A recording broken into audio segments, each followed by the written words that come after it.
walk by, I hit you with sexy eyes. You look through me as if I wasn't right. Oh no, you didn't just walk on through. It's time to break it down so you know I'm after you. When I come creeping up behind you, that's me you're feeling, and there's nothing you can do. When I come creeping all around you, you try to resist my advance, but you ain't got a chance. I come creeping.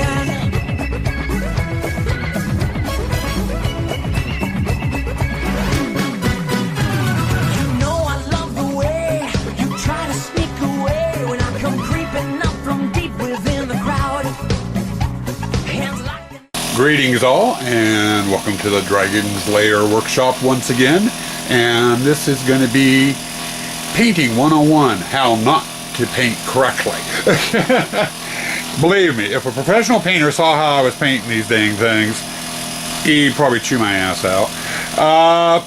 I wanted to cover a couple things here. I'm just getting started. I've got one panel painting, getting ready to start the second, and I remembered I needed to turn the recorder on. So let's kind of cover what we're doing on the painting here. And here's the first panel I've gotten done.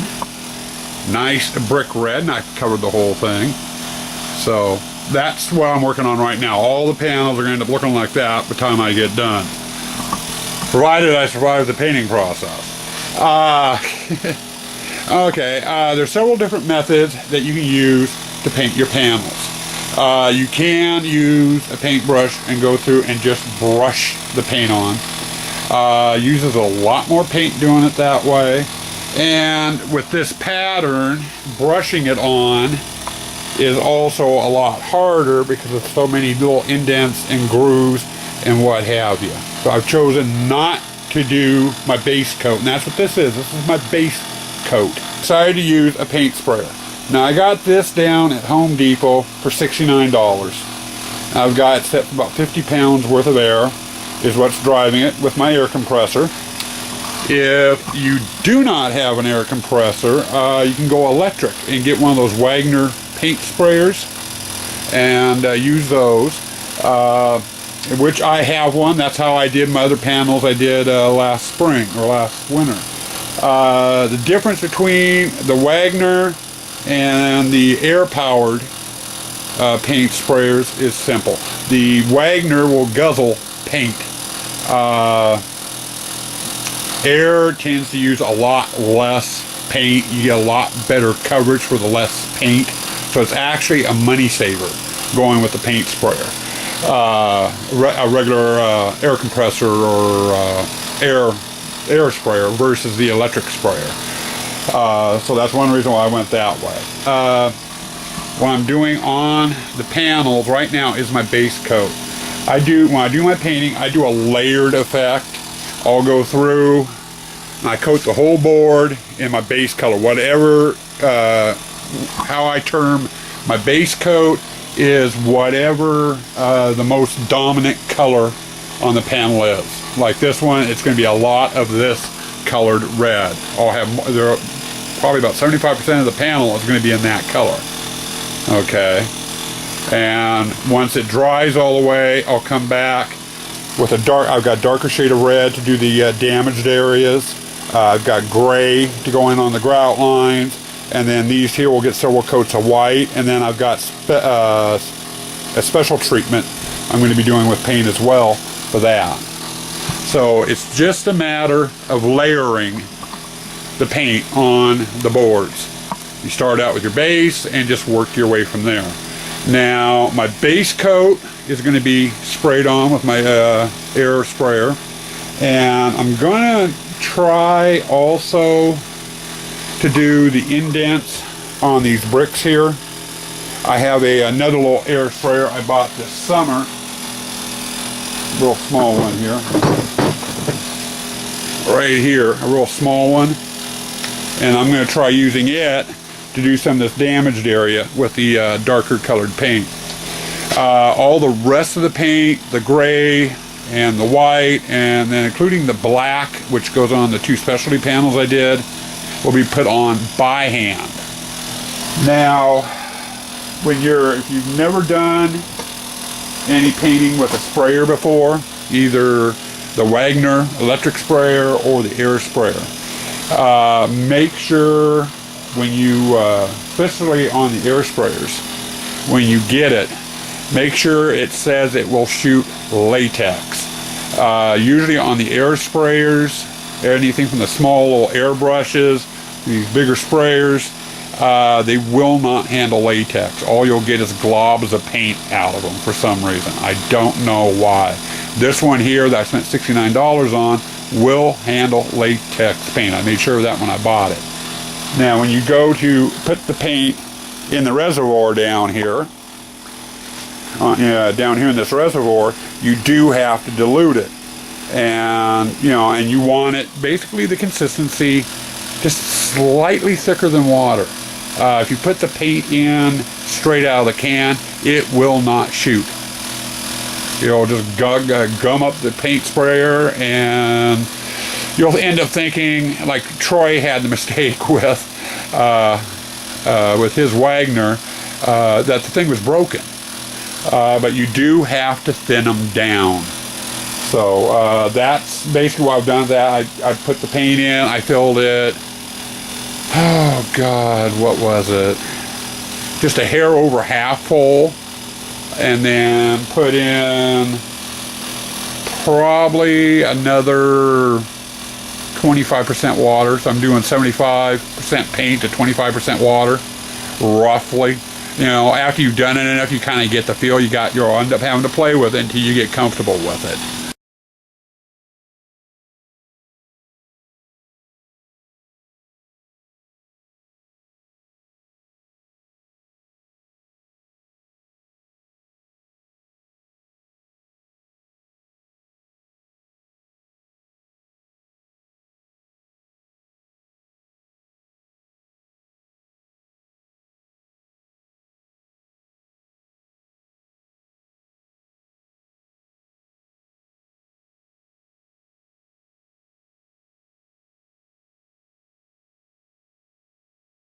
Okay. Oh, here, hold on. Let me get this off. Now, you just saw me shoot the front side here, and it's looking pretty good. I also did this outer edge over here on this side. Haven't done the other side yet. Basic reason I'm doing the edges of the boards too is when I go to put these up, you're going to have spots in the hunt, like when you're transitioning from one hallway to another, where the end of the board might show. And I didn't want it, having a brown piece of wood with a blue stripe down it because of my foam board's blue. So I'm painting the ends of it, or the sides of them, as well. Also, I could just do one panel, but then I'd have to remember to save that out when I'm putting the panels up and everything. So it's just easier to, paint all of them. Now, another thing I should mention about the air-powered paint gun. It puts up a lot of fumes, so make sure you get one of these air masks. You can get them down at the hobby. Any of your hardware stores. Usually comes in about a pack of 5 for $1 or $2, and it's good so you're not breathing the fumes in. It helps with that. Now I've got another step I need to do. If you notice from this angle, when I shot from that side this way, it covered everything from that side, but I didn't get in here and get from this side. So I'm going to come back over. I'm going to go over the panel a second time, which will put a heavier layer of paint down on the flat surfaces, and also hide up, where I missed, from shooting from that side. Plus, I've got this edge over here I need to do as well. And basically, this is the same process as what we did with the other side. I'm just basically going over the panel a second time from this side, so it covers up what I missed when I was doing the other side. And it's just back and forth. Also, when you're doing this with the sprayer, you don't want to sit there and hold it in one spot. You want to do sweeps back and forth, and do not hold the trigger in and just sit there and go back and forth if you can help it. You want to do a pass, let up, do another pass, let up, That way you don't end up with a build up of paint on the panel or whatever you're working on.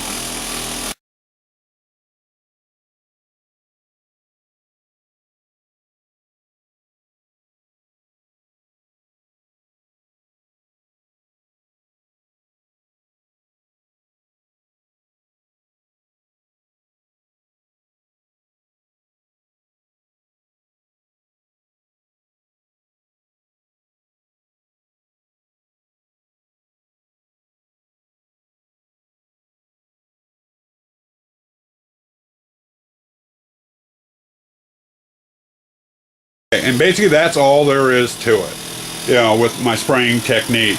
Now as far as doing a second coat on here after they've dried, that's optional. Right now with them wet, they look pretty good. I'm going to let these dry overnight and I'll take a look at them in the morning. More than likely, I will not give these things a second coat. They are good to go the way they are. I don't want it nice and crisp anyway, and a second coat would give it that.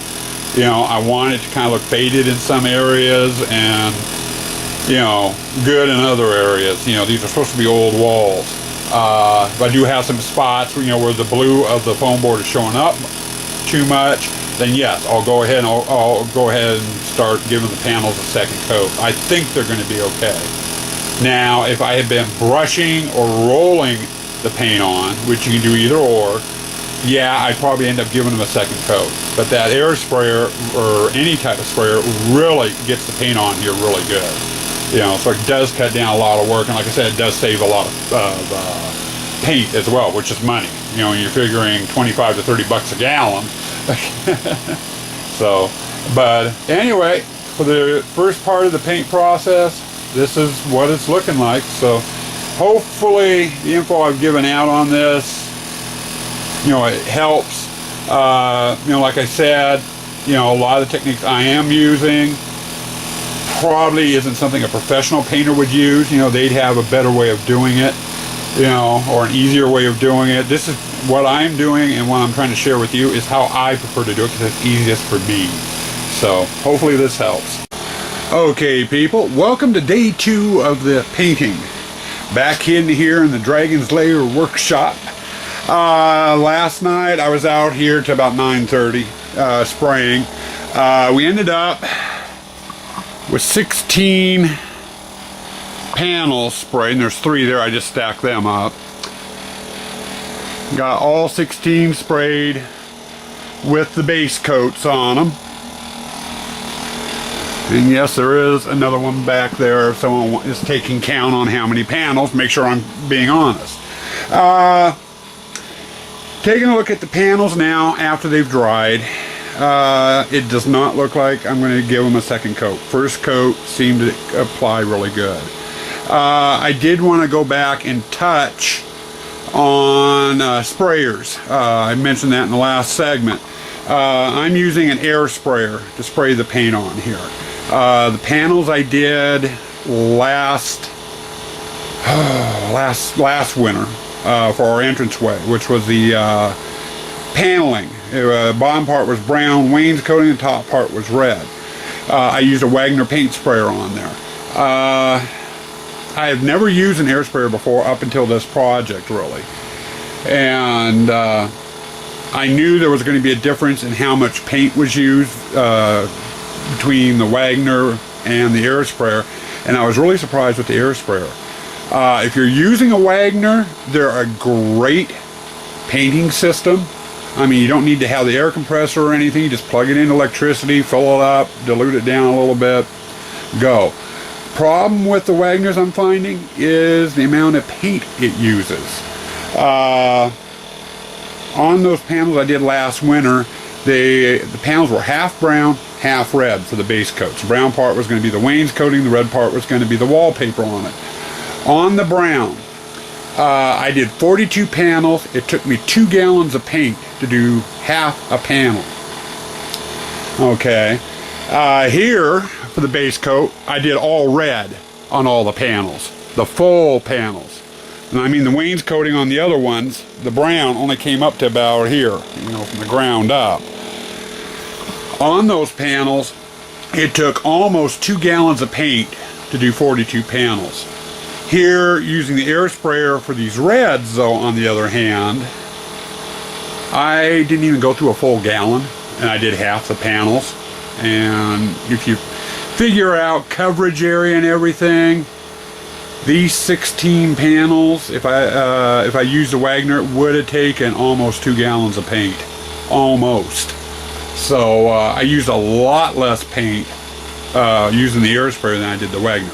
So that is kind of a downfall if you got the Wagner. You're going to end up using a lot more paint than you should. Second, with painting with air, you're also using, the paint goes on in a thinner coat, and it does dry faster, a lot faster than the Wagner. The Wagners put them on really thick. But anyway, with that being touched, it's time to get on with the next part of the project. And I do still have 16 panels outside I need to get base coat on. I don't have room for them in the shop with these in here. And so what I'm going to do now is on these bricks, you'll notice there's some I carved in some damaged areas. Actually, I didn't carve them, I used the heat gun for them. These cut in parts here are going to be a darker color than the outside part. What I'm going to end up using, here, get this over here so you can see it, right next to it, is I'm going to use this darker color in this cup to go into that damaged area. And to apply it, there's 2 different ways I could do it. One, I could do it by brush and just paint it all in. With all the different surfaces and stuff in here to get the coverage in there I want, it's going to take forever to do it by the brush. I want to try to speed it up a little bit. So I do have a small airbrush here. You know, compared to that one, it's a lot different size. I'm going to try using this little airbrush to do the damage. I don't know how it's going to work. I'm not even sure if it's going to work. This little airbrush is not rated for latex paint. It's made for thinners and thinner textured paint. So that means I'm going to have to thin the paint down quite a bit, which I have done. And I'm going to kind of give it a shot. The other problem is I'm not sure on the pattern that's going to come out of this nozzle, if I'll have enough control just to stay on the inside here. The last thing I want is having to go back through and touch up the face on all the brick. So I'm going to do one panel and see how it turns out. If it turns out okay, then I'll do all the panels. If not, then I'm going to end up having to switch over and hand paint all the damaged areas. So this panel here I've got up on the table is going to be my trial run on it. Now I do know, that one there I would call a large sprayer. This one here I'd say a medium sprayer. They do make smaller sprayers, airbrushes as well. That would do what I want it to do. Problem is, I'm being cheap. I don't want to have to go out and buy one of those. So I'm going to try to work with what I've got. Okay, got a panel done. Little sprayer ended up working. Had some benefits with it. But let me show you what we got here. In fact, we're going to go over here. We'll show you this one here first. This is one that has not been detailed yet. Okay. And you can see in here where the cutouts are, it is a little darker, but not really all that much. And that's just from the carving on the foam is causing this shadowing effect. Now, this is what it looks like after. The shadowing on them is way more pronounced. Okay.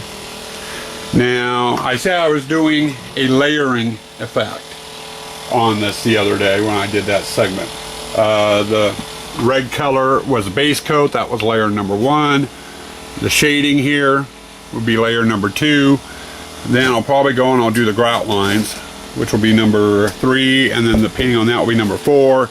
And then my specialty treatment on it, which I'm not going to reveal until I get to it. will be layer number 5. Now, one benefit I found on the air sprayers, this one here, actually we'll put it down there, that way you get a better look at. That one there, when being used, puts a lot of stuff up in the air. You know, that's why we had to wear a dust mask. And as you can see, it was blue to start with. After I did 16 panels, it was red. That's how much stuff was put up in the air. Now, that little sprayer, on the other hand, which is what I just used to do the red, dark red, puts next to nothing up in the air. Because it's shooting out such a small extreme of air and paint with the way I've got it set. It's very fine. So, I've talked it over with my wife, and what I think we're going to end up doing is I'm going to move all my base coated panels back into my basement workshop and reconfigure my air compressor so I can use that little sprayer indoors. And I'll have a fan set up in the window too to help vent things, so that'll help a bit. But we're gonna move this stage of it into the house because it's warmer in there. It's cold out here. Even with my little heater going, it's only about 55 out here. Now, on the other hand, once I get them all moved, I've still got all of these that need their base coat. So I think the project for the rest of the day today is we're going to get this stuff moved, these all moved into the house, into my basement workshop. I'm going to bring those panels outside in. I'll get them base coated. That way everything's base coated.